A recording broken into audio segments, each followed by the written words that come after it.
আমার এই মিষ্টি দেখে কি আপনাদের মনে হচ্ছে যে ভেতরে কোনো শক্ত দলা আছে? এভাবে বানালে আর ভুল হবে না গোলাপ জামুন মিষ্টি বানাতে। আজকে আমি তৈরি করে দেখাবো আটা দিয়ে গোলাপ জামুন মিষ্টি রেসিপি।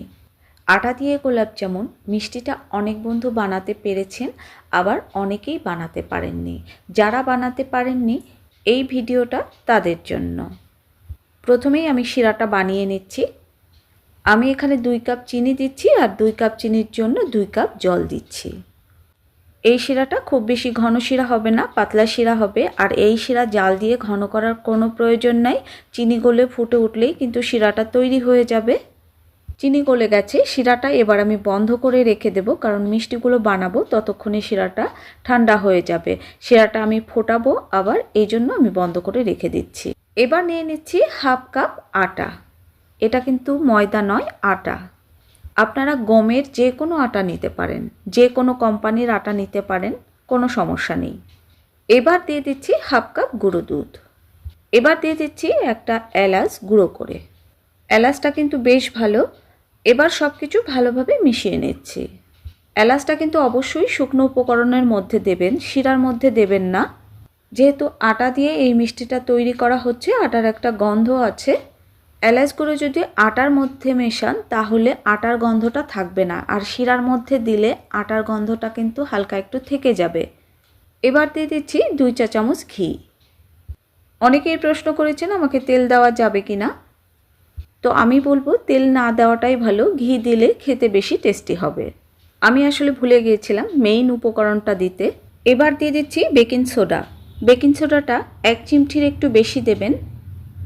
আমি কতটুকু বেকিং সোডা দিচ্ছি আপনাদের দেখিয়ে দিচ্ছি।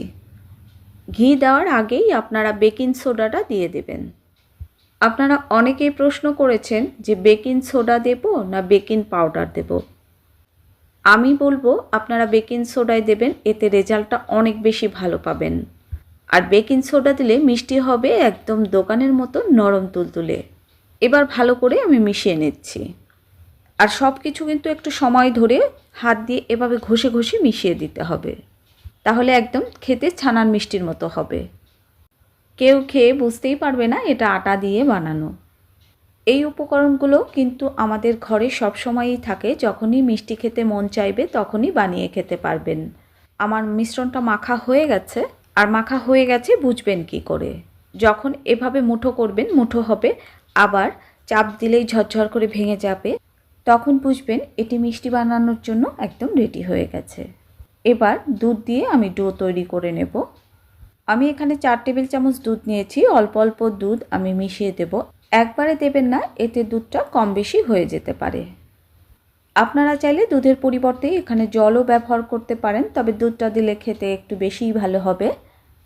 আমি এখানে 4 টেবিল চামচ দুধ দিয়ে দিয়েছি, আমার মনে হচ্ছে আরও একটু দুধ লাগবে। আমি এখানে 1 টেবিল চামচ দুধ নিয়েছি, সম্পূর্ণ দুধ আমার লাগেনি। 4 টেবিল চামচের অল্প একটু দুধ বেশি লেগেছে। আটার কারণে আপনাদের ক্ষেত্রে কম বেশি দুধ লাগতে পারে। এই তো দেখুন খুব সুন্দর একটা ডো হয়ে গেছে। যখন এই রকম ডোটা হবে আঠালো, তখন বুঝবেন যে ডোটা রেডি হয়ে গেছে। আঠালো ডো দেখে ভয় পাওয়ার কোনো দরকার নেই। এবার আমি রেস্টে রেখে দেব ঢাকা দিয়ে। রেস্টে রেখে দেওয়ার পর ডোটা কিন্তু আর আঠালো নেই, হাতে কিন্তু লাগছে না। আমি হাতটা পরিষ্কার করে ধুয়ে আসতে আসতেই কিন্তু ডোটা সেট হয়ে গেছে।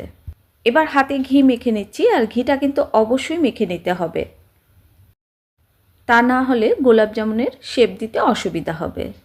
একবার ঘি মেখে নিলেই হবে। আমি গোলাপ জামুনের শেপগুলো গোল গোল করছি, আপনারা চাইলে লম্বা শেপেও দিতে পারেন। এই তো একটা গোলাপ জামুন বা গোলাপ জাম মিষ্টি তৈরি হয়ে গেল। এভাবে আমি সবগুলো গোলাপ জামুন মিষ্টি তৈরি করে নেব।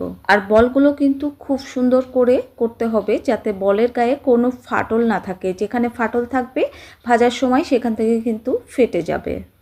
আর বলগুলো কিন্তু একটু ছোট করেই করবেন, যখন ভেজে শিরায় দেবেন মিষ্টিগুলো ফুলে 3 ডবল হয়ে যাবে।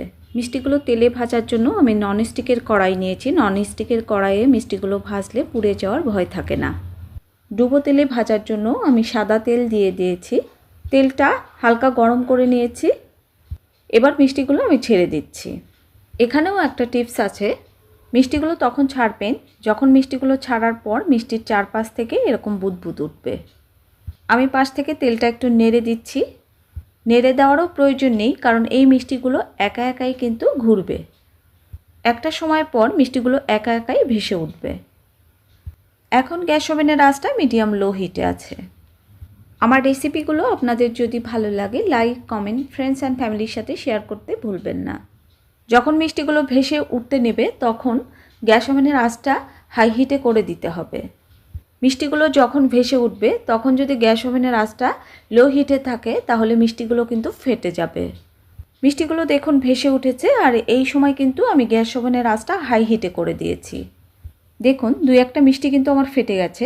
যে মিষ্টিগুলো আমি প্রথমে ছেড়েছি সেই মিষ্টিগুলো হিটটা কিন্তু একটু কম পেয়েছে। আর একটু ফেটে গেলে কোনো অসুবিধা নাই, শিরাতে ছাড়ার পর এগুলো ঠিক হয়ে যাবে। মিষ্টিগুলো আমি হাই হিটে ততক্ষণই ভাজবো যতক্ষণ মিষ্টির উপর হালকা একটা কালার না আসে। মিষ্টির উপর হালকা কালার চলে এসছে। এবার আমি গ্যাস ওভেনের আঁচটা মিডিয়াম লো হিটে করে দিচ্ছি। এই সময় হাই হিটে ভাজা যাবে না, তাহলে উপরে কালার চলে আসবে তাড়াতাড়ি, ভেতরটা কাঁচা থেকে যাবে। আমার নতুন Facebook page sweet queen Chandrima, এই রেসিপিগুলোই আসবে, চাইলে আপনারা ওখান থেকেও দেখতে পারেন। তাই যতক্ষণ পর্যন্ত গোলাপ জামুনের পারফেক্ট কালার না আসে ততক্ষণ পর্যন্ত মিষ্টিগুলো আমি মিডিয়াম লো হিটে ভেজে নেব। আর অনবরত নেড়ে নেড়ে কিন্তু ভাজতে হবে, নাড়া কিন্তু থামানো যাবে না। ধৈর্য ধরে একটু নেড়ে চেড়ে যেতে হবে, তা না হলে মিষ্টিগুলো এক পাশে কালার হবে আর এক পাশে কালার হবে না। মিষ্টিগুলো হয়ে গেছে। এবার গ্যাস ওভেনের আঁচটা হাই হিটে করে দিচ্ছি। হাই হিটে করে দিলে মিষ্টির মধ্যে অতিরিক্ত কোনো তেল থাকবে না, তাই মিষ্টিগুলো নামানোর আগে অবশ্যই হাই হিট করে দেবেন। দেখুন এই মিষ্টিটা হিট কম পাওয়ার জন্য কিন্তু ফেটে গেছে, আর এই মিষ্টিটা ঠিকঠাক হিট পেয়েছে তাই কিন্তু ফাটেনি। এই মিষ্টিগুলো গরম অবস্থায় শিরার মধ্যে দেওয়া যাবে না। মিষ্টিগুলো যখন হাতের মুঠোতে নিয়ে দেখবেন হাতে সহ্য হচ্ছে, জ্বলনি হচ্ছে না, তখন মিষ্টিগুলো শিরায় ছেড়ে দিতে পারবেন। যেহেতু শিরাটা আমি প্রথমে বানিয়েছি, শিরাটা একটু ঠান্ডা হয়ে গেছিলো, তাই শিরাটা আমি ফুটিয়ে নিচ্ছি। আর মিষ্টিগুলো কিন্তু এই ফুটন্ত শিরার মধ্যেই দিতে হবে। এবার মিষ্টির বলগুলো দিয়ে আমি ঢাকা দিয়ে 1 মিনিট কুক করে নেব। এবার ঢাকা দিয়ে রেখে দেব 2 ঘন্টা। আর 2 ঘন্টা পরেই দেখবেন মিষ্টিগুলো রস খেয়ে একদম টুসটুসে হয়ে গেছে। আমি যেহেতু মিষ্টিগুলো রাতে বানাচ্ছি তাই ঢাকা দিয়ে আমি সারা রাতই রেখে দিয়েছি। মিষ্টিটা কিন্তু খুব ভালো করে ঢাকা দেবেন, মিষ্টি থেকে যেন গরম ভাবটা না বের হয়ে যায়।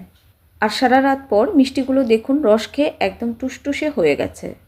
আমি আশা করি এই ভিডিও দেখে আপনারা যদি মিষ্টি বানান অবশ্যই আপনাদের মিষ্টি হবে। এবার কিছু পেস্তা বাদাম কুচি আমি ছড়িয়ে দিচ্ছি। আর এই মিষ্টিটা একটা নো ফেল মিষ্টি রেসিপি। সবাই সুস্থ থাকুন, ভালো থাকুন, টাটা।